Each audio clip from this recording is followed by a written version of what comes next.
John 19:30. When Yeshua therefore had received the vinegar, he said, "It is finished."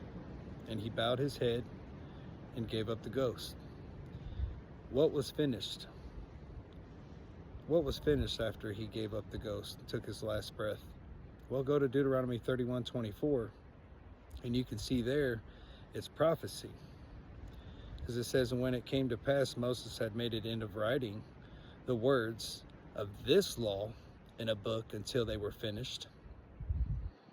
So that's the sacrificial law, that the law of Moses, not the law of God, the Holy Covenant. We're to keep the 10 Commandments. The sacrificial law is done away with. And another difference you can find in these is, I desire mercy, not sacrifice, which I've made a video on this.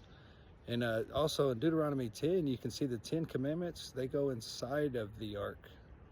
And Deuteronomy 31 shows you that the sacrificial law goes on the outside of the ark. You guys have to understand the meaning of all of this.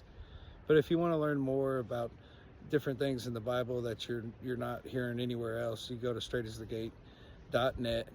You come to the Zoom call, the code is 144, and you ask your questions and you learn about the Bible.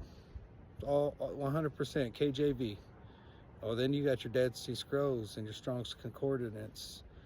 And then you have the Apocrypha books that are good, that line up with the Bible. Then you have ones that don't.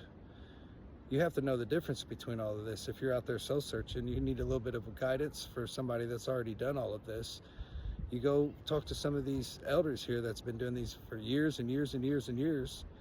They're getting meat in due season because they have the spirit of truth, because they're being obedient. They're keeping the 10 Commandments. They know the difference between the two different laws. They know what the rainbow covenant is. They know you need to eat clean, like it shows in Leviticus 11. They know the royal law. Nobody's teaching the royal law. There's not one church out there that tells you, hey, we're going to learn about the royal law today. Nobody teaches it. They're teaching it as straight as the gate. They want to explain everything about the Bible, because the bottom goal is to do what the Father's will is, and for us to be obedient.